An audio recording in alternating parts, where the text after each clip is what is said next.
What up, everybody? Welcome to the Smoking Tire Podcast. This episode is brought to you by Crown & Caliber. Crown & Caliber is the number one place to buy a secondhand luxury watch on the internet, folks. Listen to me for just a second.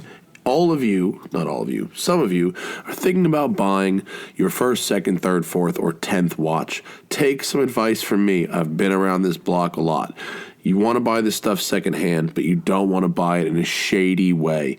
It's almost never worth the headache when you try and cheap out and save a little bit of money up front by eking out some private sale off some sketchy guy for a slightly better price. Trust me on this. Crown & Caliber has thousands of watches in stock, and the watch you see on their website is the watch you're going to buy. The very same thing. The photographs are the same watch.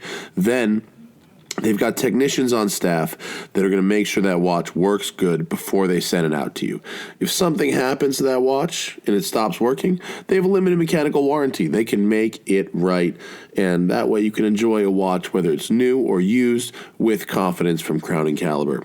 I bought a bunch of watches from them guys, and they're great. They're just good people. You want to buy a watch from good people, and I think they are. They've always treated me very, very well, supported this show. Code TST175, write it down. Code TST175 gets you $175 off your first watch at crownandcaliber.com. TST175 is the code, folks. Also, how about Westside Collector Car Storage? Are you in LA? This is my place. I'm opening the place.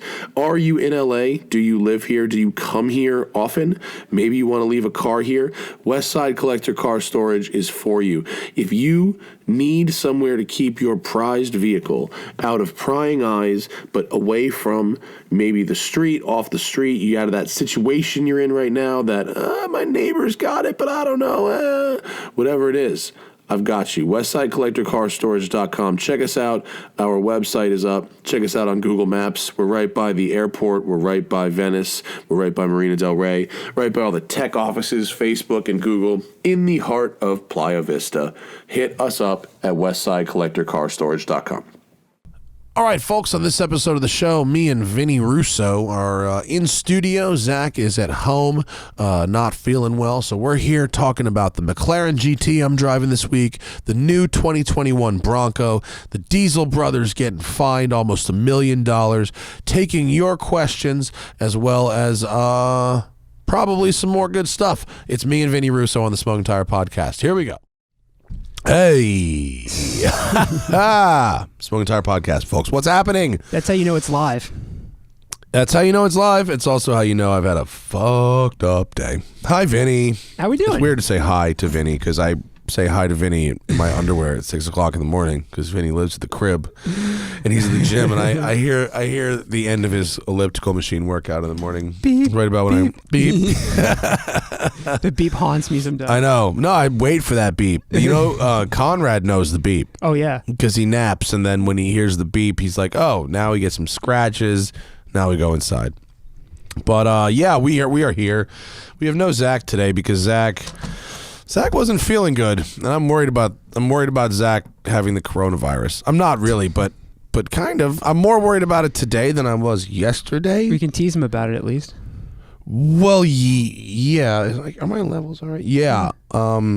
We can tease him about it if he gets it, and if he doesn't die. No, but he was like, I feel like I have a fever. I'm like, you're definitely not going to come to the show today. And he knew he said that, and then I confirmed, and then it was me and Vinny. But look, I prepared.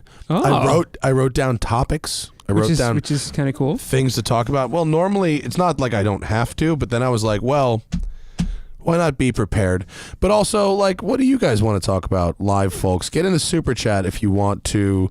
Is super chat enabled? Is it? Are you sure it is? I feel like I've done something wrong. Oh yeah, it says no new super chats yet. Someone get in the super chat to make sure that shit works, because I think pretty sure I enabled it. If Vinny has to do it, then fucking so be it. But I guess a bunch is going on. I'm driving the McLaren GT. Yes. Right now, which is kind of an interesting car. We can start with that. We can start with the new Bronco. We can start with the fact that some people called the Diesel brothers got $1 million. Apparently, what was coming to them. And you never want to see, the tuner community hit by the big hand of government. But apparently, what they did was install coal rolling tunes. Yeah. And so, come on. Come on. And we got an update on construction. Oh, yeah, okay, cool. Someone set up super chat, so now it works. Thank you, Frankie Candeloro. We appreciate you. So anyway, I guess the McLaren GT is probably a good place to start, right? Yeah. Look, I have imagery. That's it. It's actually the car too. I know, everything. with some Euro tag on it. But this one might have like a tan interior, whereas ours has a white. I think it's Magnolia. Is that what it's called? Yeah, I believe so. Yeah. Is what it's white? Usually what they call a white is they usually call it a Magnolia because it sounds more expensive. That's true. Yeah. It feels expensive. It's really nice leather. Yeah. I got to be honest with you. It is by far the nicest McLaren around town that I've driven. Well, that's the thing, isn't it? The point of the McLaren GT is sort of the opposite end of the McLaren LT. Yeah. You make it more usable, you make it softer, you make it more sumptuous. Scrumptious? Yeah, and you pretty much you add, you don't take away. Which is probably difficult for them. Well, yeah, it's probably counterintuitive, but it's all about sort of creative solutions, right? So, fundamentally, what you're looking at there, and what we're talking about, the McLaren GT is the next step from the 570 GT, which they actually still make. Also, you can get that too. The 570 GT is a car I drove across Iceland for season 3 or 4 of Drive on NBC Sports, and it had this hatch over the engine that popped open to the side, which was sort of cool, and it would hold more shit. And so me and Tom Morningstar drove that car for 6 days around Iceland with all of our shit and camera gear to shoot a TV show. Usable. And so it was pretty good. This one has even more room, and I want to go back to give me a second and I'll find a trunk image of it. It does have more room, but let's be honest, it's not a wagon. It's not. No, it's definitely not. And what's weird about, it has I think it's 14 and a half cubic feet of cargo space in the back, plus your frunk, right? Yeah, I forgot about the frunk. The frunk too. So it's it is quite a lot, but it's sort of flat how it's laid out. Oh, here we go. It's a good shot. Sure. It's a pretty interesting shot. It's flat, so you've got the area over where the muffler is at the back of the car. You can fit a pretty decent sized duffel bag, like a weekend duffel, right? Yeah. And then you've got, this sort of hump in the middle where the engine obviously is.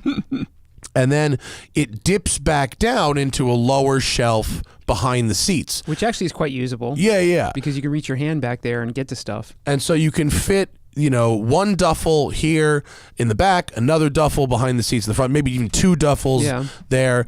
And then you can get some thinner stuff across the shelf, like a garment bag that would lay flat. Like a fold-over bag or something like that.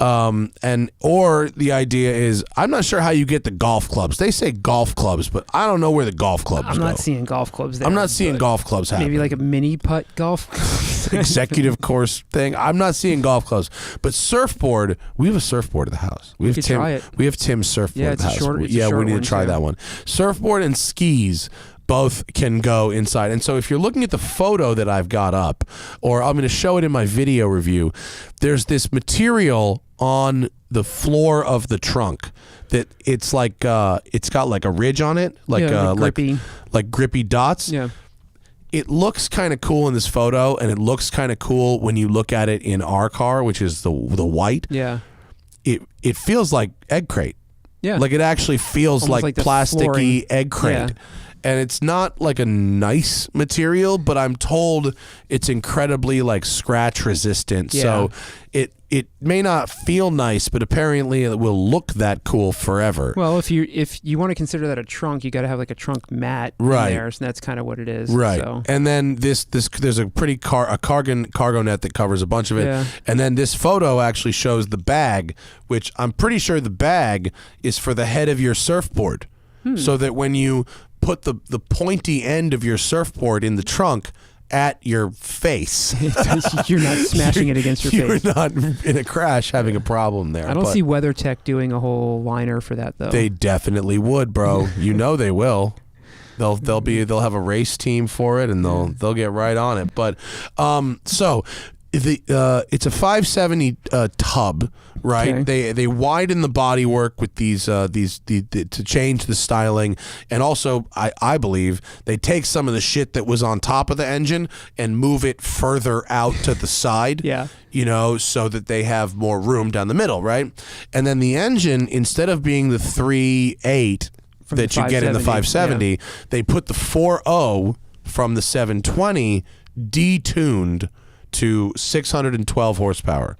So, because it's McLaren, you could put it back. But tune turbos, downpipe, you get 150 horsepower. That's what everybody's going to do to it. But you don't really need it, to be honest with you. No, every McLaren is the fastest car ever. You don't need. You don't even need the LTs. The LTs, I've argued, are cool, but utterly unnecessary because they take away some of the McLaren magic. I was just really impressed the fact that knowing how much they parts bend, the engine, the tub, and all this other stuff, it does feel like a new car.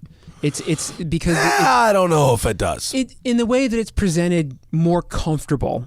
Yeah. You just get in it and you feel less light. You feel the lightness less than you would in like an LT where everything's carbon, everything's raw, and everything. There's the floor mats are paper thin and there's no carpet. And in this, all the lighting is amazing and all the touch points are amazing. The leather quality is just the bright work is very, very nice. The fucking shift paddles. Did you feel the shift paddles? Yeah. The shift paddles feel like the faceting on my Audemars Piguet Royal Oak. Like it's really, really good. All the switches are trimmed with aluminum and I can find an image of that. McLaren and interior. The sunroof, if you want to call it that, was really cool. So we got the electrochromic roof, which is pretty awesome. It only took us 10 minutes to figure out how to turn it on and off, but other than that, I don't have a good image of the. Well, here. I'm gonna get a large image because it's like the millwork on the shift paddle is very, very cool. This is gonna be it. Yeah. Here it is. Here's a big one. This is really neat. Look, if we punch in, we can bring it up. But look at it's all gone wrong here. Look at just the millwork of this. Yeah. It's carved really, really, really, really good. Yeah, really good. And so driving it, I have left this one in auto. More than which you usually don't do. No, I never. I've never driven any McLaren where I comfort. Yeah, where I left it in auto and comfort this much. I feel like I'm way louder than you. Say some things. I don't think you're that much louder than me. No, I don't know. Maybe I'm not a great producer. Zach is a much better producer than me. I think it sounds fine. But I'll talk quieter. No. I'm worried that I'm too loud.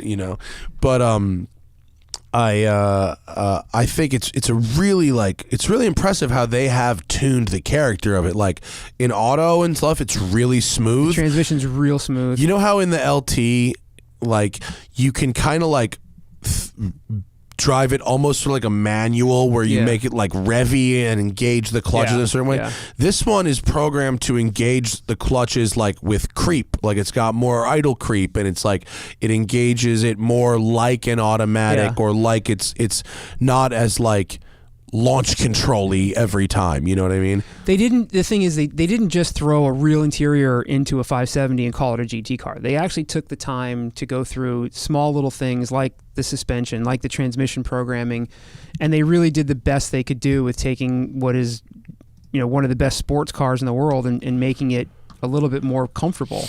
Yeah, the ride is obviously amazing. It's not still not as amazing as a 720, but it is amazing. No, and I drove it in the rain. The tires, it's a P0 tire. It's fine.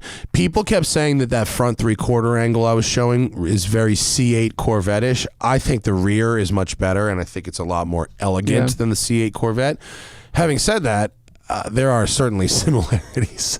I'm not going to deny that there are similarities. There are definitely similarities. Yeah, but every mid-engine sports car, you're going to be able to pick similarities too. I mean, they said that when the C8 came out. Oh, it looks like this, it looks like that. Every time a mid-engine sports car comes out, they all look the same. There's similarities to the NSX too. Yeah, there's only so much you can do with that configuration. But I think it's an attractive change for the 570. I don't think it's uglier. I think it looks better, actually. And I am really impressed. The nose lift is fast. The MMI is pretty good. I don't understand the doors, the door buttons. Oh, the doors are horrible. I do have to give I'm really hoping that so you walk up to the door and it doesn't have the rubber button like the other McLarens in previous used to. It actually has like this paddle handle thing that you push in.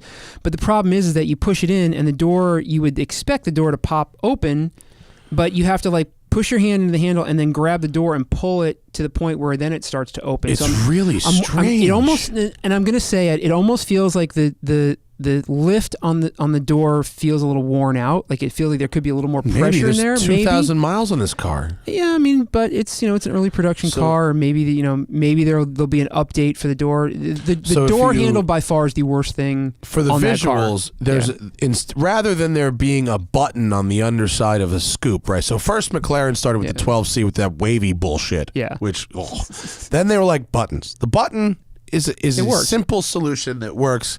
And I don't know if anyone complained about the button ever again.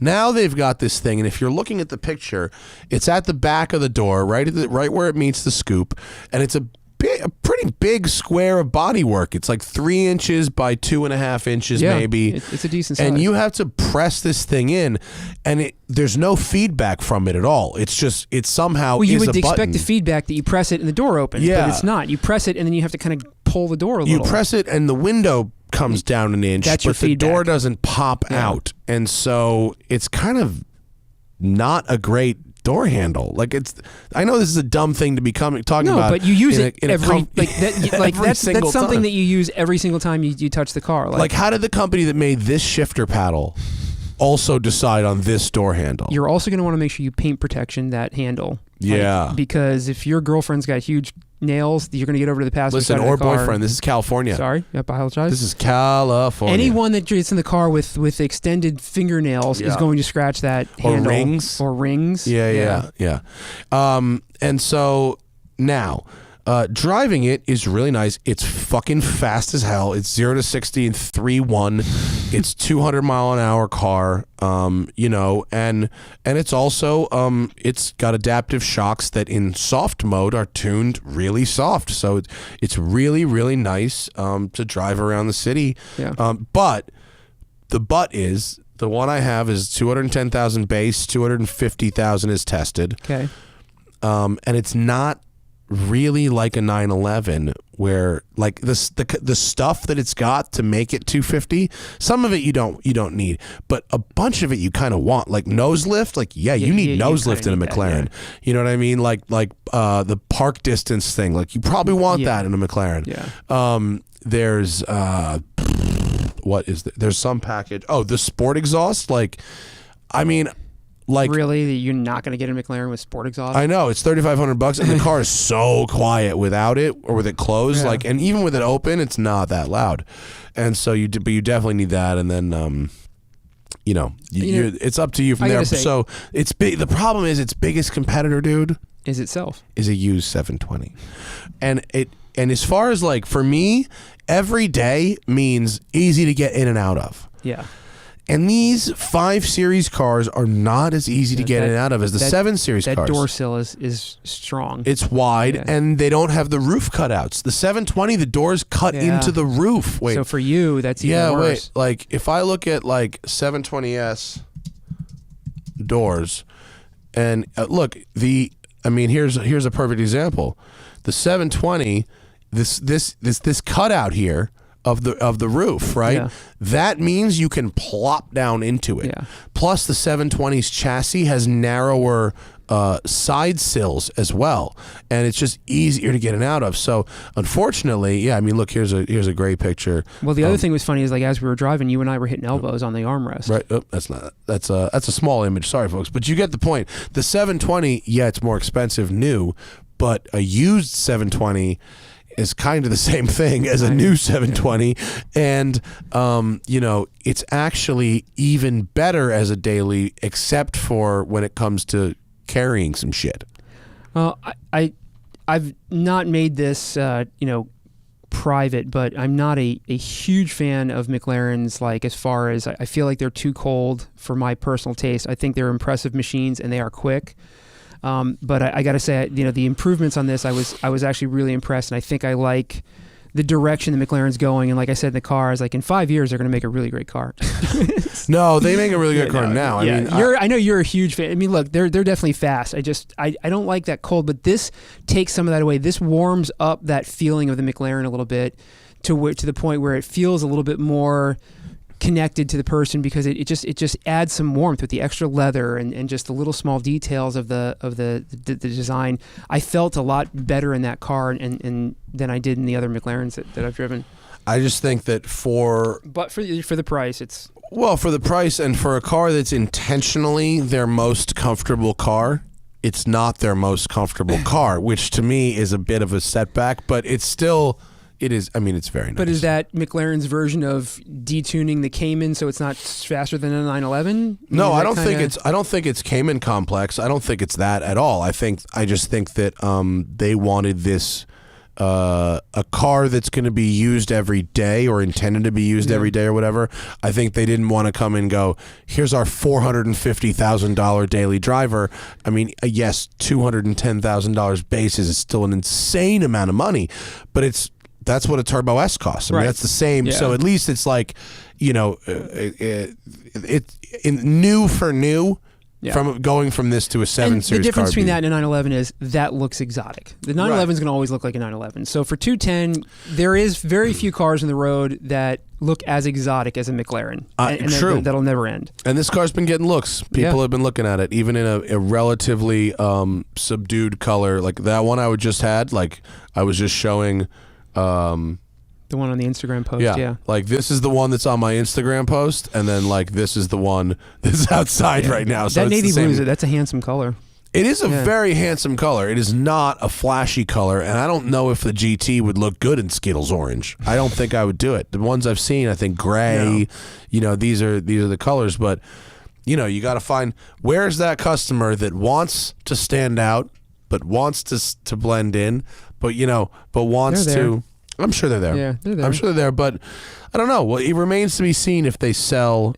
I like the direction overall that they're going. A bunch of these. Like it shows that they could, that they're capable of doing more than what I thought that they were. So for me, it was kind of a refreshing take on what they're capable of. It is nice to use every day, but not as nice as a 911. No, 911 is just easier to get in and out of, and for me, I'm a little overweight. I'm 6'3", so for me, it's just a much easier in and out. We also have to, and I don't give McLaren enough credit. I sometimes forget that they've only been building cars for a couple of years. Whereas the car's fucking awesome. Whereas, you got 50 years or 40 years of refinement or whatever on the 911 and some of these other ones that are competitive, and so I think they're definitely, I like it. I liked it. I like it too. I'm actually going out in the canyons tomorrow, and I'm taking Christian with me. Oh, cool! Which should be fun. I haven't hung out with him. See in if a minute. you can figure out the sunroof. If he can figure it out, yeah. The electrochromic roof has a kind of a funky touch panel where you have to decide if it's like it shows a sun and a moon, right? But the moon makes it darker. Which is one logic strain points towards that, and the other logic strain points towards, I would use the moon to clear it at night. Right. I like the blue tint to it also. Like all the little blue LED lights on the inside is really kind of neat. It's cool, man. It's cool. Cool. Thumbs up. Should we talk about this? This is kind of fun. Oh yeah. I mean, it's not fun for these guys, but it's fun for us because we're not them, because we don't have a tuning shop that rolls coal. As much as I love these guys, as far as just people, I do. I like what they've done, but the problem is like they knew. Any of the tuners that I talk to here in California, and you could talk to, BBI and working at VF for all the time that I did and being friends with those, anybody I know that here in California, they know better than to do this. And these guys just, I think they got a little ego, and they thought that, I'm out in Utah and nobody's going to bother me out here and all this other stuff. And look, you know what? I mean, you want to do the crime, you got to pay you pay the time. I mean, yeah. If the basic gist of it is they were selling tunes for rolling coal. Yeah, pretty much, right? And they'll either do. Were they straight eliminating catalytic converters also? They were taking the particulate filters out and all this other stuff. And I mean, by the numbers, they say that it adds like 30 to 40 times more air pollution than not having it, especially with them specifically tuning it for that.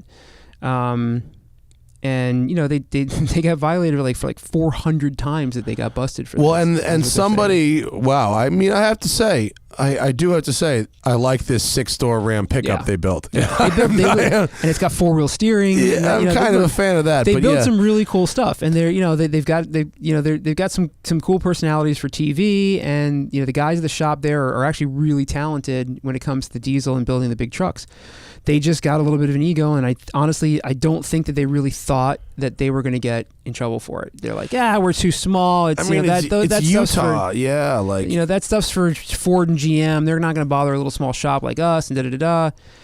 And unfortunately, what they don't understand is, and again, this is, working with, VF and even going over to SEMA and talking to the guys there where they do the carb testing. Like, CARB has files open on all of these major shops, and they will shop around and try and find, we would get calls at VF from people that we could tell, they're asking, hey, can you specifically eliminate this, or I want to pass CARB, can you do this so I can pass the test? And you have to really be careful because you don't know who's on the other end of that phone. Yeah, and well, they said these guys, the plaintiffs in the case, the Utah Physicians for a Healthy Environment, purchased a truck from Sparks Motors, which I'm guessing is that the name of their shop? I think it was like a used shop. Yeah. I mean, I guess it's a shop, and then sent it to Denver for testing, in which the results showed admitted 36 times more pollution and 21 times more particulate matter than if it was equipped with the appropriate systems. I love the particulate matter. That's just black smoke. Yeah, I mean, I guess they have an online platform for selling these diesel trucks and stuff too. I mean, look, we've had Gale Banks on the show. He's been very clear about the fact that rolling coal and that kind of shit doesn't do anything for performance. In fact, it takes it away. Yeah. And so I don't really have am I going to come down on an individual car owner who wants to drive their old car with no cats? Nah, not really.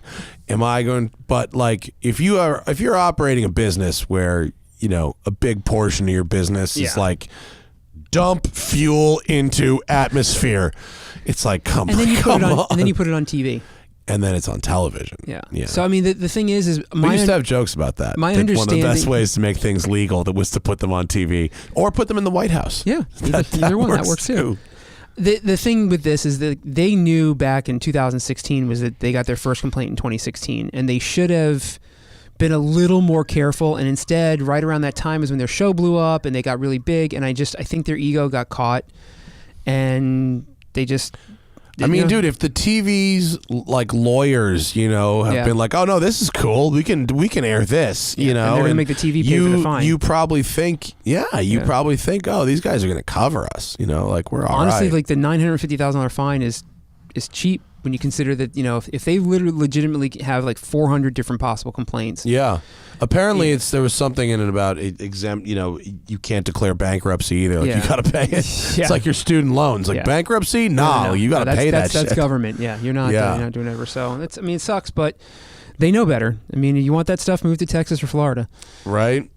You think Utah wouldn't be? Is Utah very progressive if that? If they test the exhaust, then you can't sell it. Like there are parts here that you can't. The shops in other states will not even ship to a California address because their parts are not carb legal, and they're that scared of carb that they won't do it. So like they're like a lot of the guys here in town, here in California, like they'll have friends of theirs in Georgia or Florida ship them parts because the shops just won't do it. They're like, it's not worth it. I'm not gonna take a $900,000 fine to sell you an intake. I wouldn't. If I ran a shop, I wouldn't. No. So I mean, everybody else that's in the aftermarket industry knows better. Yeah. So you can't feel bad for these guys for doing it. I mean, you just have to be like, yeah. I mean, now you know. It's not that you should. I mean, not that like the shop should like. If customer A comes in with a already deleted cat and asks you to do something unrelated, not that you should necessarily turn away that business. No. But like I would definitely, if I own the shop, make that customer sign something saying that you didn't install that part for your file. If that truck is registered in Utah or California or any of those states that have that and they're coming in telling you this is what I want and then you do it and then you sign off on the paper and the invoice shows it, you're breaking the law. Yeah. There's no two ways about it. And listen, I'm all about bending the rules, but Yeah. Yeah. Yeah. So what else? So that's that. How about this? How about the pictures of the new Bronco that leaked? I'm torn. Well, we had a couple, right? We had the Bronco, the Bronco Sport, the Bronco Sport, and then the two-door Bronco, right? Right. So let me get the Bronco Sport. I'm not prepared. I'm sorry, Bronco. The Bronco Sport is weak, obviously, but like the Jeep, the fucking little Renegade thing is weak too. That's basically. I've been joking around for the last couple of days. I'm like, I can't wait to see the Bronco Sport on the when I pull up to Enterprise. Right. Because that's what that's going to be. Totally. It's going to be 100%. It's going to be rental cars. Now the full size, if you want to call it that.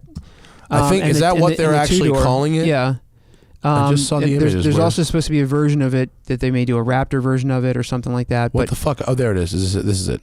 That's going to be one that I have to see in person to see how the dimensions play out because the photos still don't make it look as good. And the tires look real skinny. And I'm kind of so we got the two-door. Oh boy. Holy scale. Yeah. We've got the Sport, which basically looks like a Land Rover LR2. Yeah.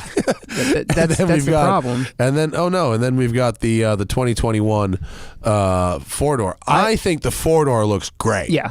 Yeah. I mean, I said when they first announced this, I said, I've never, in all my years of owning cars, I've never actually purchased a brand new car. And I said that pending what this looks like, this may be the first brand new purchase I ever have. Well, Hannah, my wife, for those who don't know, she loves boxy cars. Yeah. She really likes boxy cars. But the problem with liking boxy cars is that she hates Wranglers and G-Wagons.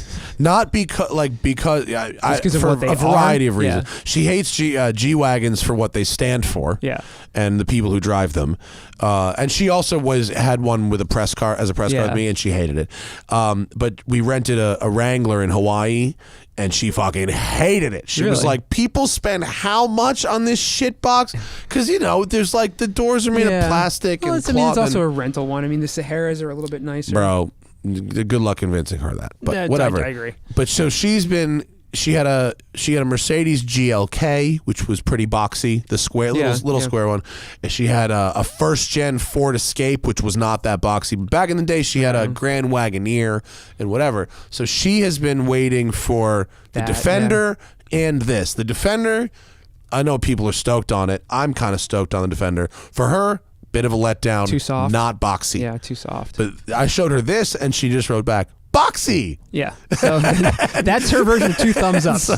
So we may eventually, if my wife ever decides to have a normal car again, we may end up with one in the garage. But I like the four-door because what I see in this is hard half doors. Yeah.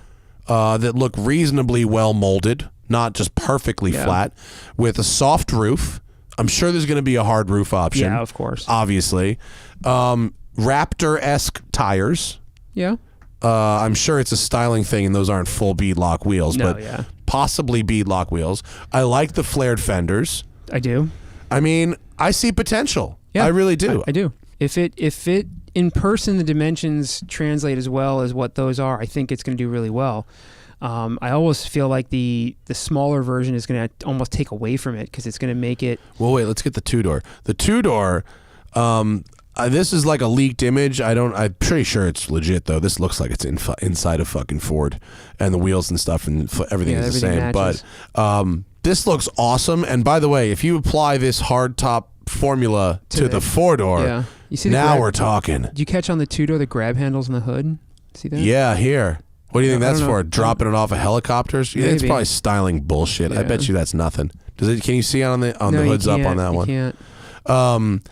The 2-door looks really cool, but like I think it's going to be too small. Yeah, I don't want a big small vehicle. I'm not really sure. I'm also. Do we know what the engine is yet? So the small one is going to be based off the Ranger. It's going to have the Ranger drivetrain in it. The bigger one, we don't want that. Yeah, the bigger one, stunk. I'm assuming the bigger one's going to have the twin turbo V6 in it and other versions. You think it's the 2.7? Yeah, I'm sure. Probably the 2.7, right? They're talking. The other rumors there's supposed to be a Raptor version of the full size Bronco at some point. With that they're going to do with the twin turbo Raptor 3.56 and with more off-road chops. I'm sure the Fox shocks and things like that. We got that 2.7 base F-150 like forever ago to shoot all cars 2 with. Shockingly fast. I mean, I was kind of impressed. Yeah. They did a decent job with it. But I think the aftermarket industry is going to go nuts. I mean, that Bronco is going to be all over SEMA. It's going to sell really well. And like I said, if it turns out halfway decent, I may actually buy one also. For sure. If they don't cancel fucking SEMA for coronavirus, the other question is Bronco's going to be all over that. How shit. retro? I wonder how they're going to go with the interior. I bet not that retro. That's what I'm wondering. I bet there's going to be a couple little retro nods, but fundamentally, I really hope it's not parts bin. Are there leaked interior pictures yet? No. No? None? Nothing of any significance. No. Just from the prototype. No Bronco we got Bronco interior pictures. Yeah, but those are from a prototype. I'm not sure how old those are. I don't see a lot of retro here. Oh, that's the Bronco Sport. Yeah, that's a Sport. The Sport one looks like a mini F-150. Yeah, is that an actual F-150? That's an actual F-150. Yeah. I don't know. I don't trust these yet. We're gonna have to wait and see. The interior shots you can't trust yet. This thing. It's a nice. That's the baby Bronco. Which one? The one above that with the top. That's a fake. Yeah. That's a fake. I don't know. I think we need... Oh, wait. Here we go. Here's a spy shot. That's a janky-ass spy shot, but it's a something. That looks off. It looks kind of Defender-y. I mean, it's a shit spy shot, but I see a flat dash with a central screen, FJ Cruiser-ish. Yeah, I see a console shifter, some kind of control knob there. If they take this Bronco as far as Toyota took the FJ Cruiser, it's going to do well. Yeah, I kind of what was FJ Cruiser's selling like? They sold well up until the end, and then it dropped off, and then all of a sudden it became cultish, and now it's now they're worth their weight in gold again. So the aftermarket industry kind of took over that. Yeah, there was some guy down by Sean's place that was exporting them fucking things back to Japan for like a bunch of money. Dude, Japan has some weird taste in stuff, man. It's strange, but yeah, I think the Broncos can do really well. I think so too. What else should we talk about? What else do we have? What do you got on your? You made a list. We covered the top 3. I didn't get a chance to study any of this stuff. The next one was I'm annoyed that all 3 of my Pearl Jam concerts for April, as well as multiple press launches, have been canceled for coronavirus. So for the people that aren't in the industry and don't know, New York Auto Show's canceled, or I'm sorry, postponed. Basically every major automotive show. I mean, with Geneva Auto Show being canceled, everybody's kind of freaking out now about what are they going to do about SEMA? What are they going to do about Pebble Beach week? And it's a little too far out to say. I've reached out to the people at Pebble because I've got a couple of Hennessy's going to have a booth there, and we're supposed to have the F5 at Quail, and they're saying that everything's go for now until the government tells them not to. But at this point, they're starting to collect sponsorship dollars at this point of the year, and a lot of the guys that I talk to they're scared to cut that check because they don't know what's going to happen with it, and I'm curious to see how far this is going to get taken. Is the Cars and Coffee show is going to start getting affected? You just start seeing all of these things, and then how much of it is an excuse? Maybe you just don't want to have the show. You just don't feel like doing it. Well, here's what I think might end up happening. Obviously the people, you don't want people getting sick, right? Yeah. Obviously. Pearl Jam specifically said in their Instagram statement, just to kick it back to that for 1 second, because they postponed their entire tour, not just the dates I was attending, that accurately, that people travel from show to show to show to see Pearl Jam, in various, and they're based out of Seattle, which is where one of the first outbreaks, and so they're seeing some firsthand shit going on that we're not really seeing in LA yet. I said through the yet in somebody there. died today on it, so really, yeah, no, great. But the question is, okay, but how far does it go? Like, I'll give you, like, in my world, how it affects me is, so the F5 is going to be launched this year, and so we're in the process of planning the F5 launch to a private group of individuals, and we've got venues that we're looking at.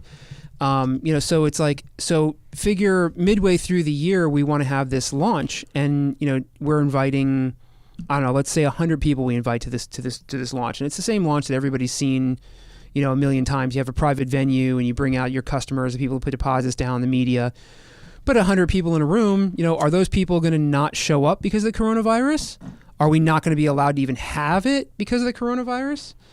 So the shifting now has become, okay, well, so if we can't, the contingency plan is we make a decision, are we going to still do this 100-person party, or do we produce a huge internet-based launch like all the other manufacturers have done, where you do a big venue where you can have the lighting proper, and you basically produce a TV show where you're launching it that way, and you get a handful of people in the room that really want to see it.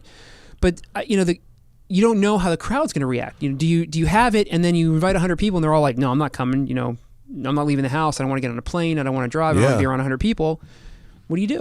I think we're going to find people who are adapting, or companies adapting to not having auto shows by figuring out their own individual launch programs. Yeah. And they might go so well. They might find that, holy shit, we're going to get way more for our money doing this individually than by going to the auto shows, and they might never recover. That's in the age of the internet, are auto shows a relic? I mean, they're fucking wasteful. Here's what they're good for, straight up, like random fools going and sitting in a million cars and seeing what you might like. I don't think those are going anywhere, but the big fly like 1,000 journalists all over the place.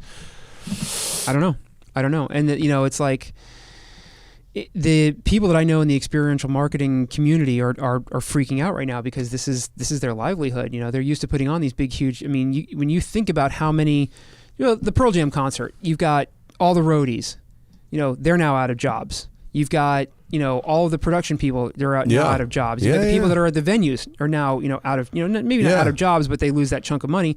Who recovers from that? And the spiral just keeps coming down and coming down. Yeah. Joe Rogan had a guy on his podcast the other day, and he was an infectious disease doctor. I know, I've been meaning to listen to that. It popped up on my shit. Yeah, so it was a good 15 minutes if you get a chance to read it, because he actually sounded less crazy. And Joe Rogan, brought up a couple of really good questions, because, he's a man of the people. He would ask the same questions that we would be asking. And, it's just, the guy was saying, he's like, look, this is just the beginning. Like, you don't understand. Like he was saying, he goes, think about 4 weeks ago, everything was normal, and now Italy's locked down. And he's like, as much as everybody's, saying that this is out of control, like, it's like, this is just the beginning. And even though the influenza, kills more people every year, the influenza's been around for a while. Like, there's no reason to think that the coronavirus isn't going to meet that level or exceed it. We just don't know how quickly. And so, I think the media is being a little out of control with it. But again, I'm not a scientist, and I'm not the one who deals with all of this. So who knows? Because you want to keep people informed, right?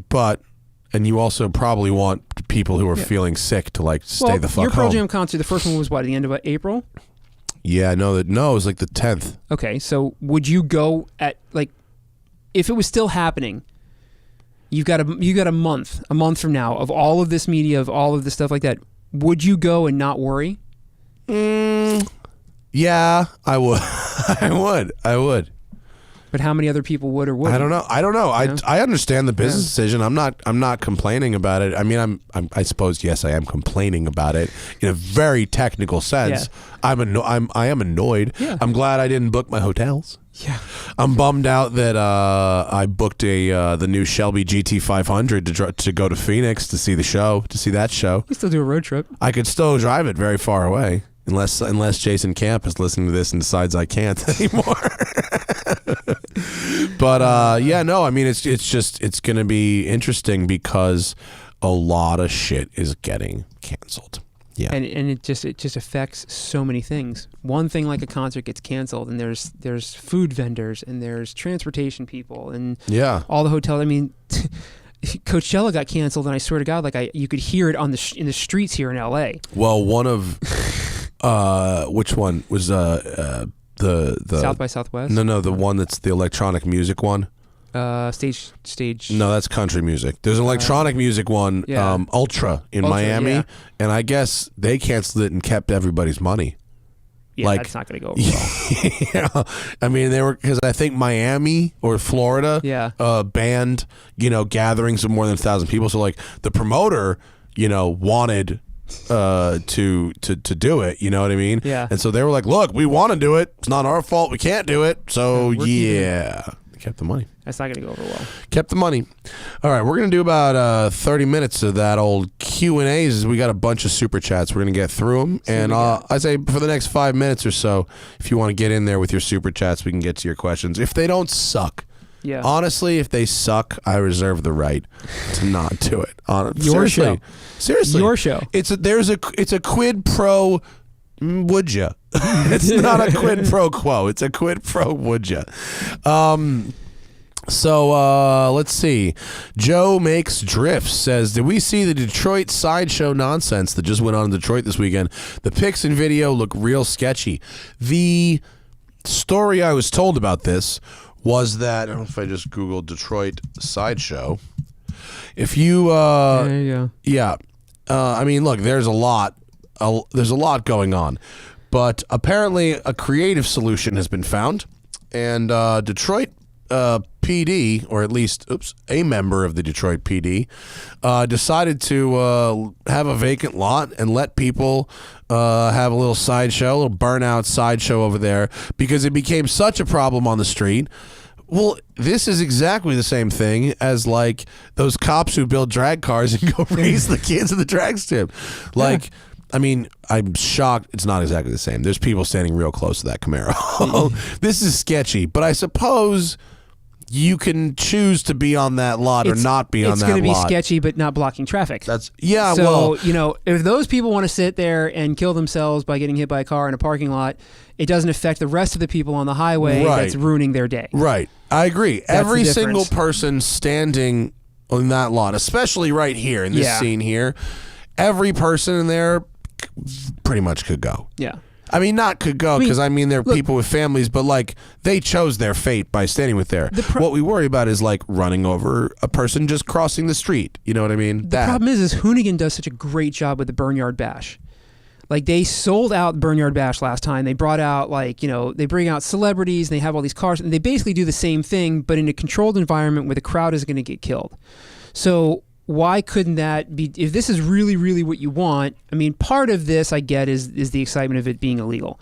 But if you really just want to see a bunch of people just doing stupid shit in cars, block it off, put some barricades up and have a good time with it like Hoonigan does. And I mean, if you've ever been out to a Burnyard Bash or even watched the videos, it's a blast. It really is. And nobody gets hurt. Yeah. I'd rather it was in a vacant lot than on the street. Yeah. But I see an opportunity. Get Scotto. Yeah. Get Scotto to do a tour in Detroit. Yeah, there's lots of empty lots. Put up some shipping containers. Let's go. Yeah. There's a lot of people standing next to that fucking car going, that's pretty sketchy. So many people. Let's see. The regular 96 said he just put down a deposit on a Mini E. And has a Land Rover Discoveries from longer journeys. Opinions on the Mini E. It has a 140-mile range. The Mini E is a car I don't think much about, and not for any reason having to do with it being electric. It all has to do with it being a Mini and me not really liking what they have done with minis. In general, the fact that they're not mini anymore, they're fucking big. Like, even in this photo, this looks like a big car, doesn't it? And like, I don't know what's happening with these wheels. I assure you, I don't need an actual wheel of my car to look like a Citroen steering wheel. I think those are a throwback to if you look at the old GP, the Mini Cooper GPs, they had similar styled wheels like that. They were symmetrical, Vinny. Yeah. Similar. I'm trying, but with Mini. a key difference. Yeah. Symmetry. This looks like a Citroen steering wheel is what that looks like. Does. I'm sorry. I don't know how cheap these things are leasing out. If it's like a Fiat 500 and they're like $90, if it's less than a cell phone, good on you. Yeah. Good on you. But like, I think Mini's powertrains are so terrible right now that the electric one is probably the best one. Yeah, at least it's got torque. I mean, I loved my R53. I had the sickest Mini. You remember my Mini? Yeah. My Mini was so awesome and so fast, and it made the coolest sounds, and it inspired. Oh my God, I got more tickets in that car than any car I've ever owned because you just went 100 everywhere. It was amazing. Yeah. And everyone I lent it to, they got tickets in it too. I still look every once in a while for a 2005 Cooper S. You know, I mean, John Cooper works. They'll rattle themselves to pieces. Yeah, I mean, but you know, all the good European stuff. But my opinion of the Mini E is, if it's less than a cell phone, you are excellent. Yeah. If it's more than a cell phone, you probably should have got a smart car. I saw a guy up the street from us, Vin, got the new electric smart car. He seemed pretty pleased with it. Yeah, I mean, he can park it. So he can. Miguel wants to know thoughts on the McLaren 765 LT. How can they already improve on what seems to be the best and most perfect sports car? I agree with you, Miguel. I saw the pictures of the First off, 765 LT doesn't really have a ring to it, does it? No, it doesn't roll off the tongue. 720 sounds better. 765, you have to say all 765. You have to say all three numbers. That's strange, right? So 675. 76.5. Who's got an in-depth review already? That's some bullshit. That's not an in-depth review. That's a spec sheet, sir. Nevertheless, that's there it is. The 765 LT. It's a bit lighter. It's a bit more gnarly. It's probably got a new tire on it. The 720 comes with like fairly regular tires. Yeah. So it's probably got the Trofeo. I think that was one of the things that was. Yeah, it's going to be lightweight wheels. It's going to be more carbon shit. It's going to be, I can already see it's got those fucking H.R. Geiger seats, you know? Yeah. Which actually, to go back to the 5 Series chassis versus the 7 Series chassis, and I'm sorry, that's not how McLaren does it. It's Sports Series and Super Series, but whatever the fuck. The H.R. Geiger seats, which they're the crazy ones. They look like they're out of fucking Beetlejuice. Yeah. Go look them up, people. Those seats are really horrible to get in and out of. But once you're in them, they're amazing. Yeah. And so the fact that the 720 has the door cutouts in the roof and you can plop down into those seats versus the 600 LT we had at Peabody. More usable. Yeah. I would worry that they may have ruined it, although I suspect. Well, that question can be asked every single time a new supercar comes out. We're like, how much faster can they make it? How much better can they make it? You know, the 488 Pista came out. When the 430 came out versus the 360, it's like, wow, I mean, every time that we think we're at the height of what we can see, they do one step better. Bugatti just came out with their new Chiron Sport. Yeah, I saw that. Which I mean, like, if you want to drink the Kool-Aid, like, and I'm reading Chris, and I love Chris Singh to death, and I'm reading his reviews, and man, he drank the Kool-Aid from Winkleman. I don't even know what, there was GHB in the Kool-Aid when he drank it. But, the suspension is completely different, and this is all done, and it's actually like a sports car, and da-da-da-da-da. And I'm like, it doesn't matter. Yeah. It doesn't matter. But looks good parked to the valet on South Beach. But to his point, like, you see the Chiron, you're like, well, how much better can you make it? Well, Bugatti's like, well, okay, here's what we're going to do. We're going to tweak the nose. We're going to do this. We're going to do that. We're going to make, supposedly the suspension's different. So there's always going to be a better. Right. We're never going to hit a point where this is it. But, and most people would tell you that the LTs are the best McLarens. Because they're and most people will tell you that the GT3 RSs are the best Porsches, and I understand their argument. I think the best McLarens are the ones in the middle because they are just more usable. Yeah. And I wouldn't want to buy any modern supercar at all. They're all so easy to drive now. Fast, yeah. And fast, but the air conditioning works and the radio works and they've got a trunk and they're pretty fucking regular actually. Yeah. Which makes me sound snobby, but like I daily these things and they're not weird. Whereas like take them to the grocery just going store. to Whole Foods in my Countach is a thing. Like you got to understand that. It is. You know it. You've done it with yeah, me. You get it. It's a whole project. And so if you had a new McLaren or a new Ferrari or a new Lamborghini and you didn't daily it, you don't really understand what they've been doing this whole time. Yeah. But the flip side of that is the ones that are made harsher and more gnarly I tend to like them less. But I'm sure I will get to have a go. I have a good relationship with McLaren, and so when it is time to drive the 675 LT, I'm sure it will be a good time. Full comprehensive review. Yeah, and I really like those Corsa tires on the 720 because you could slide around on them a bunch. They last a long time. So if they put these Trofeos on there, I would just hope that it doesn't become ragged. Yeah. That you don't have a fine edge. But I've been around tracks in the LTs, and they're fun as shit too. So it'll be great. Sean Finney wants to know the most fun automatic under 25K replacing a Fiesta ST.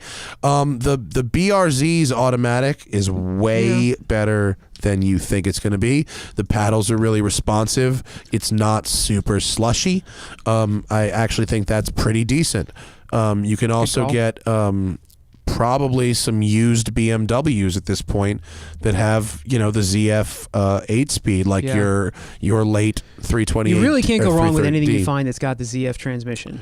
Yeah. I mean, if you find any car that you've got, the ZF is in so many different things and so many different variations.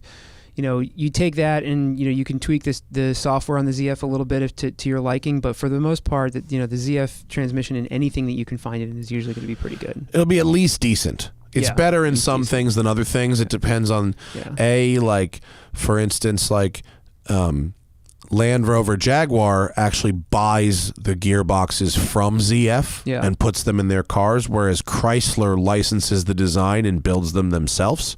So certain are better than the other.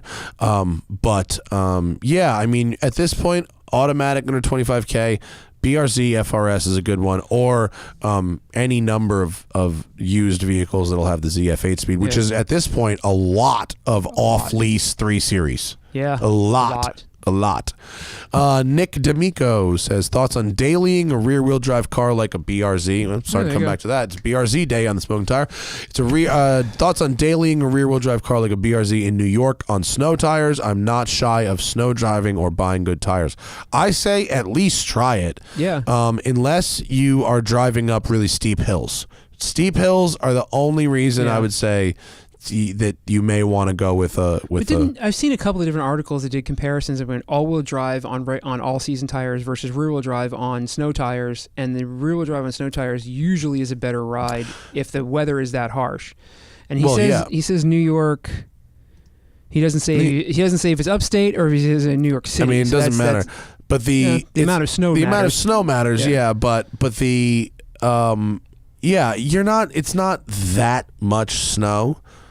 And the asterisk on it is you want to get snow tires for anything you buy. Even if he gets an all-wheel drive car or front-wheel drive car. If it snows where you're at, you should get snow tires. Yeah. I would try it. I would do it for a season, and if it's terrible, you can figure it out. The other then, thing to remember is 3/4 of the rest of the year you're not going to be on snow tires. So get something that you still enjoy to drive the rest of the year when you're not on the snow tires. Yeah. Oh, yeah. To go back to someone in the irregular chat mentioned it, under 25K, use GTIs with the dual clutch. There you go. Good GTIs call. with a dual clutch. Completely forgot about that. Is another good option for daily driver automatic under 25K. For sure. Amir Hakim trying to decide between a Porsche 996 4S and a Cayman as a first car. Light track work, weekend fun car. I mean, here's the thing. Both of these cars are heavily depreciated. 996 4S is an expensive 996 or a cheap Porsche. Cayman is an even cheaper Porsche. Do you want a mid-engine or rear-engine experience? I can't stress this enough, folks. And a lot of people say, should I get a Cayman or a 911? A lot, more than you think. You need to go out and drive any Cayman or Boxster and then go drive any 911. This is a possible thing, people. You can do it. Find a way. Be creative. Because CarMax. What you're asking me here is, should I go to lunch and should I have a hamburger or should I have Chinese food? You got to ask me, Matt, who makes the best hamburger? That's the question. I don't fucking know, dude. Do you want to drive a 911 or do you want to drive a Cayman? Figure that out, and then I'll tell you and then tell me how much money you have, and I'll tell you what the best one of those is that you can afford. Absolutely. James says, I never told the dude where's my boat story from Thailand. I will tell that story when Zach comes back. I'm certainly not going to tell my boat going missing story from Thailand without Zach. And ideally when Thaddeus is back in town too, because here was your point. Did anything eventful happen in Tahiti? Define eventful. Nothing horrible happened in Tahiti, if that's what you mean. No, actually, Tahiti was great. The whole point of Tahiti was to be relaxing. Uneventful. All ego was put aside. I followed the book on that one. There's definitely opportunities to fuck up in Tahiti, for sure. And at one point, we were dropping anchor, and we realized that if the current moved, we could easily swing into some reefs, and so we picked up our anchor and we moved like 100 feet over so we wouldn't swing into the reefs. And then within 20 minutes, some other fucking guy in another boat dropped anchor right where we just were. And I was like, well, at least it's not going to be us. And then the next morning, that guy tried to leave this area and he fucked up. He fucking drove this big boat, which was as big as ours, right into like a coral field. He didn't hit anything, but he was doing like the Austin Powers trying to get out. And eventually these locals came over in a dinghy and like guided him out super sheepishly. That's funny. But cannot recommend Tahiti highly enough, folks. That place fucking rules. Never out of time. I hope that's a Back to the Future reference. Says, Matt, you always bitch and moan about the camera that's right in your face. Why don't you move it already? And yes, I paid $5 to say this. The problem, never out of time, is that you think I'm bitching about something that I'm not bitching about. I'm not bitching about the camera being near my face. And the camera is where it is because it's a function of the fact that our USB powered cameras do not work with USB extension cords. So all of our cameras are limited to a 36-inch range from the computer where they come from. The problem is that about your comment on my complaint is that that's not what I'm complaining about. I have no problem with where that camera is. I don't like it when Zach or Timmy when he's producing, and Zach's listening live, so he knows this. I don't like when Zach lingers the camera on me while someone else is talking. Yeah. I feel awkward as fuck. That's my doing drugs time. That's Matt's private time. That's not Matt. That's take the camera off of Matt time. Yeah. Get it, brah? Well, plus it makes for a better show if the guy talking is the one that's on the camera. Also producing a radio show. Martin says, if you could create any fantasy Rolex model, what would it be? Yo, someone's kid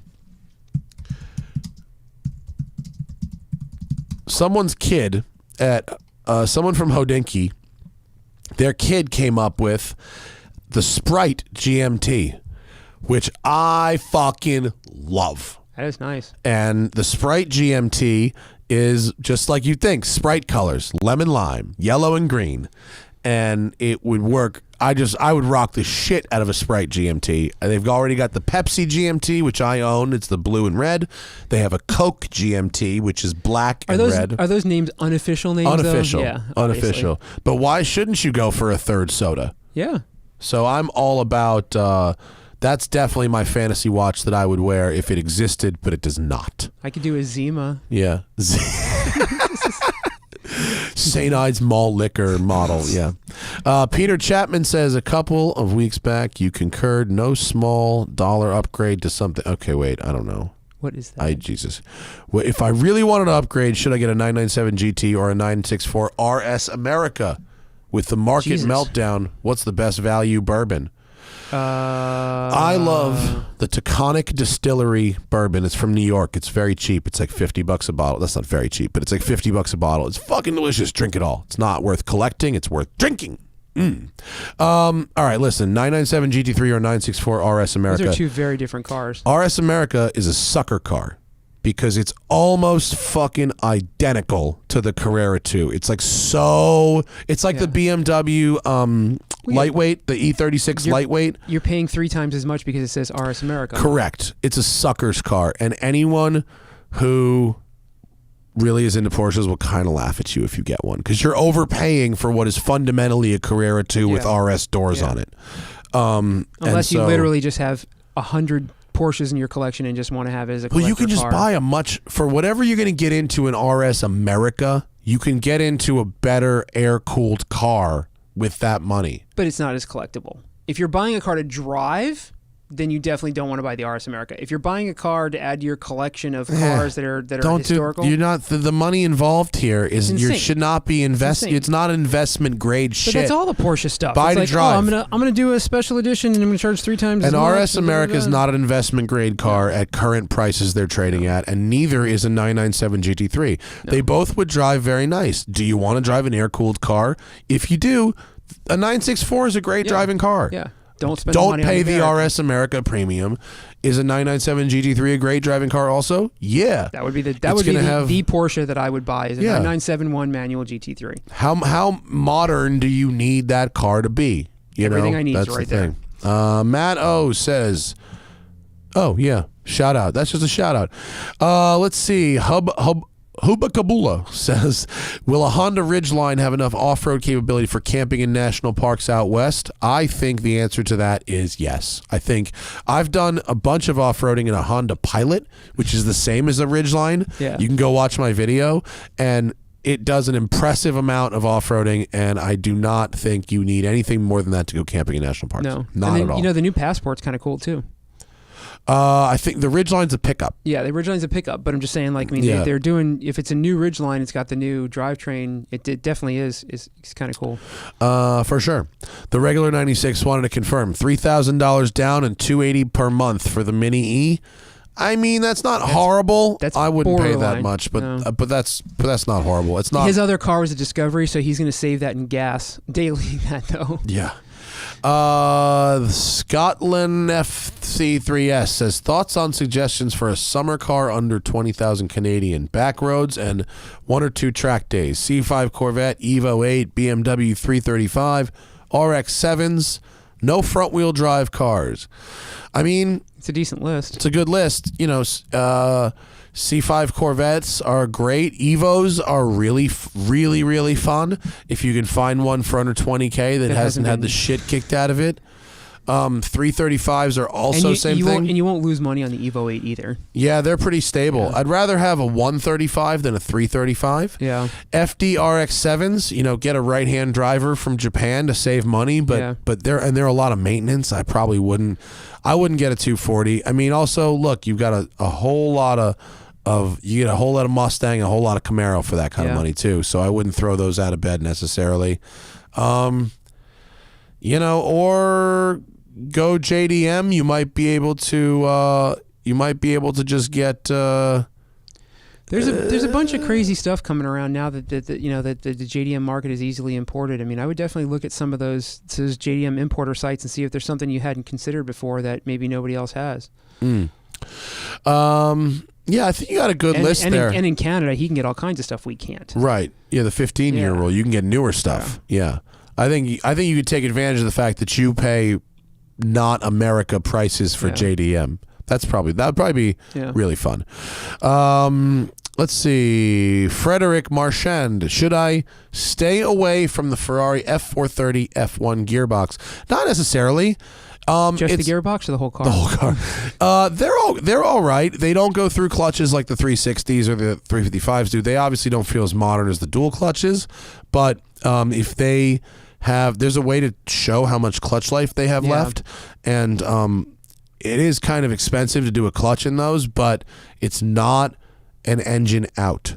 You can do it from underneath. Yeah. So that's good. I don't remember how much it cost at Gotham to do those. Get a PPI. For sure. Whatever you end up getting. I wouldn't say recommend, and I wouldn't say stay away either. I mean, obviously, at a 430 with a manual is so great that having experienced that, I wouldn't want one another way.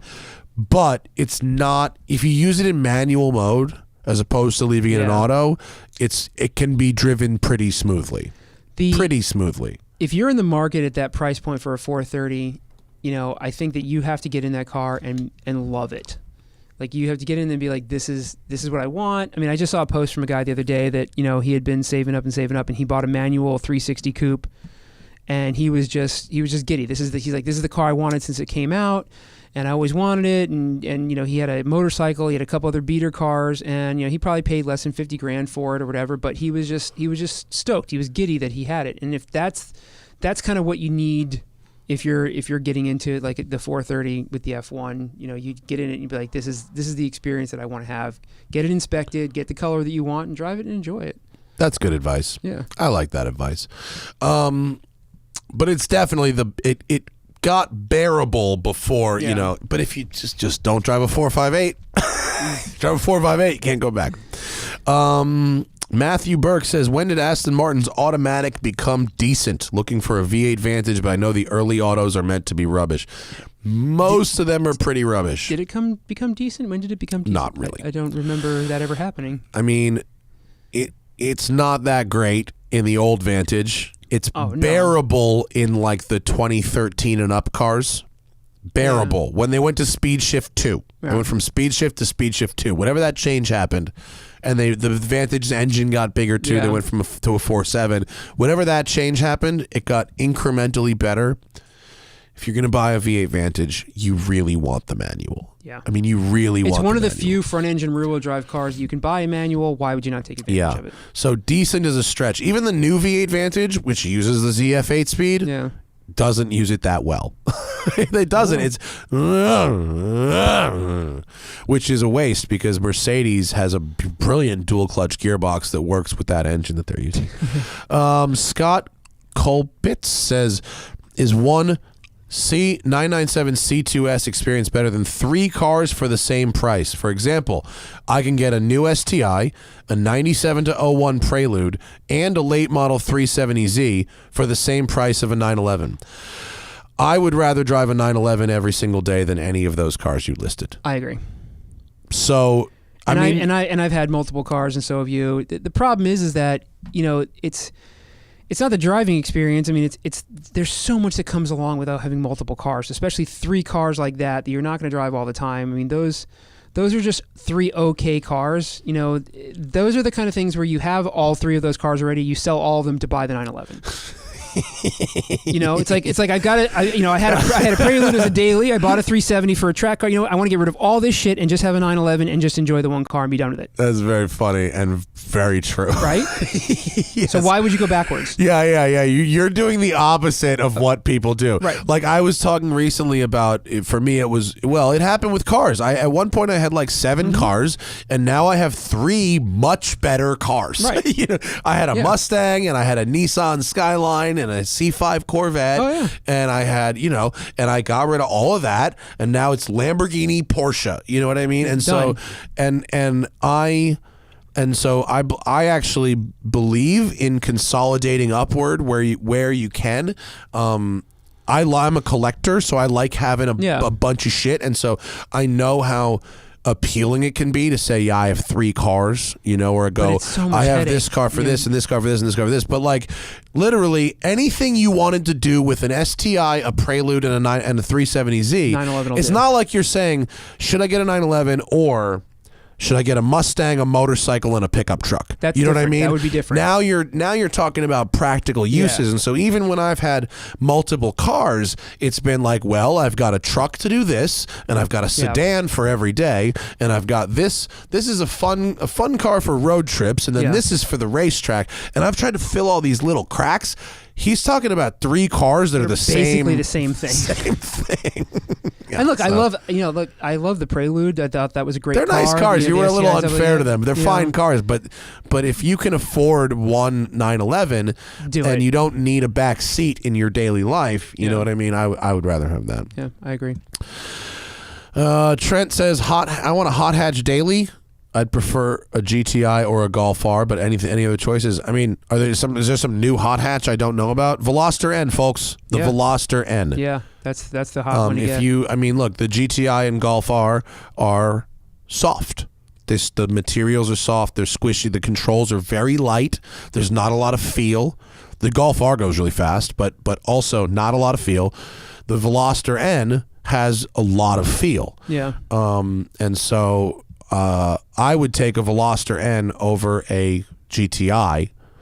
I mean, unless you need it for a personally. daily, that's another one where you can start looking at some of the JDM market. The Nissan Pulsar GTR.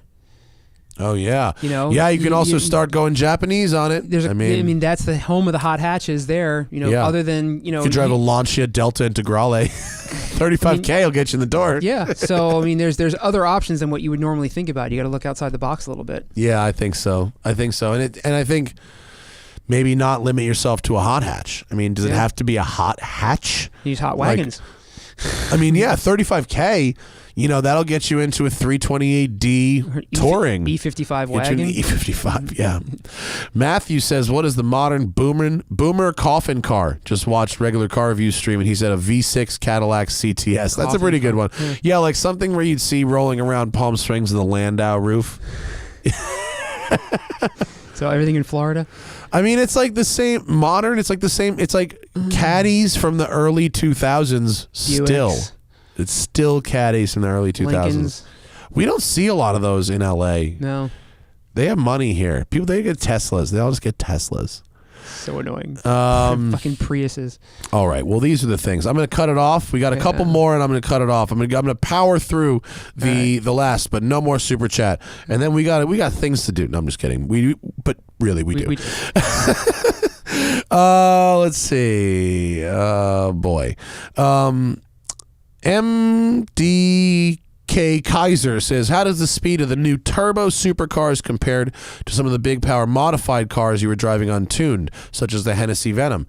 I mean, I think a McLaren 720S, the difference between 600 horsepower and 1,000 horsepower happens at 150 miles an hour, right? Yeah. That's the real, it's when you shift into sixth, and it pulls like 1,000 horsepower car in sixth gear pulls like a 600 horsepower car in fourth gear. The only difference to that is if you're talking older, non-turbo, maybe supercharged or naturally aspirated cars, where you got the torque that can be, if you like for me, I like the around town torque, but it doesn't sound like that's really what he's going for. It sounds like he's just saying the speed, of the modern turbos. I mean, honestly, they do a good job right now of getting rid of turbo lag. They do, but the real difference is the gearboxes. Yeah, that's where it really is. And the gearboxes and now you've got and the 9 engine speeds, management, 8 speeds, as opposed to 5 or 6, and a dual clutch, and an engine management system that goes, okay, I'm gonna press this button for chill, I'm gonna press this button for race, and so a tuner car, even if it has multiple programs like a big power Supra or something like that, typically you're still shifting manually. Yeah. And typically if it's a build on an older car, you've then got a heavy clutch associated with it, because it's not like someone has made, you can get a Hellcat's got a pretty light clutch with 700 horsepower, but you want to put 700 horsepower in a Supra, you need to use a special clutch. The chassis wasn't designed for 1,000 horsepower back then and stuff like that. So you get, as opposed to a 720S, which is a complete package. Right. Like anything else, it gets better as the engineering and everything goes further, and it comes down to like anything else that we talk about here. It's not that this car's the best. It's that it's your personal preference. You have to drive these things and say, this is the experience that I want to have behind the wheel. And an older tuner car, I'm a big fan of, but it's a completely different experience than a 720S, and I'm not going to say that one's better than the other one. They're apples and oranges. Yeah, no, I mean, I would, if I had the room, I would want to have both in my garage. I love driving a big power tuner car, and I think it's a good time, and I think showing what you can do with something is certainly an art form and as well as a science. Sure. But the supercars are so usable. They're good. They really are good. And they don't have a lot of vices, and they really have figured out especially the British and the Italians, that for the most part you can't build something that doesn't work properly. Yeah. And I know McLaren has some reliability issues, and I know some other cars do too, but they're nothing like what they used to have, although I have to say that even, I really, my Lambo, not to just, I don't like just keep talking about my Lambo, but I feel like it's such an interesting car, and most people who own them don't have podcasts. So there you go. When I drive that and I feel the click click and the click click, it's not that fast. It's like pretty much as fast as like a C7 Corvette, but it's a certain amount of engaging. There's an experience, and it's a different experience. A 720 is engaging in the same way, the same way. But not in the same way, in its own way. But I don't necessarily. I'm glad it's available now. I'm glad you can buy an 800 horsepower car, but I'm also a little nervous about that. So, but the fact that you can buy an 800 horsepower car that gets over 20 miles per gallon and has that has all the creature comforts. You can buy a 700 horsepower SUV. Yeah. Which you couldn't do back then. Josh is a physician in Seattle and says the pandemic is real and will get worse. So limit exposure should be mandatory nationwide. Okay. Stay home, listen to podcasts. I mean, fortunately, most of my job is working by myself. I got nervous because over the weekend I spent a lot of time at the job site, which is really dusty.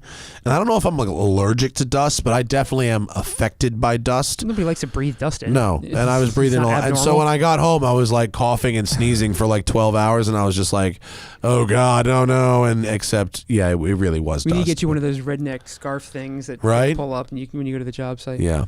And lastly, before we get out of here, Jeff says, should I go from a Honda Fit to a Chevy Volt for a daily driver? Will I miss the space?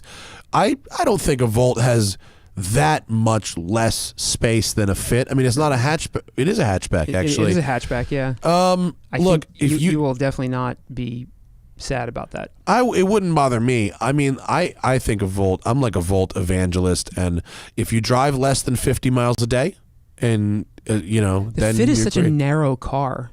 Yeah, they're tall and they're toastery, tall and narrow. Very toastery. Fits are fun, especially the manual ones. The sport pack ones they're a good time. Volts are just. It's a really good daily. It's more like a Tesla than it is like a Prius. It is. I promise it is. It doesn't mean it's a Tesla, but it's more like a Tesla than a Prius. I don't know. I don't think you'd miss the space unless you're lugging dorm room refrigerators around all the time. I think a Volt for a daily driver, if it fits your lifestyle, if you have somewhere to charge it at home, and if you drive less than 50 miles a day on average, then I think you'd be good. All right, well, that's our show, folks. So thank you for joining us. I talked away from the mic there. Thanks for joining us tonight. Tomorrow at 5 p.m. We have the band Chevelle is in studio, which is excellent. Band I've spent a lot of time listening to, and it's a band named after a car, so it's perfectly appropriate for this show. So definitely Chevelle in studio tomorrow afternoon. I think it's scheduled for 5, but I have to confirm one last time. But that should be awesome. Vinny Russo, thanks for coming. Do you want to plug anything? Nope. All right. Nope. Good. Neither do I. Actually, go to my gram, go to my Instagram. Follow us, do all the things, you know the drill. The Smoking Tire Podcast is powered by Shout Engine. Get your own damn podcast at shoutengine.com. It's easy. All you need is a microphone, a connection to the internet, and ideally something to say. See you tomorrow at 5 p.m. Pacific. Bye.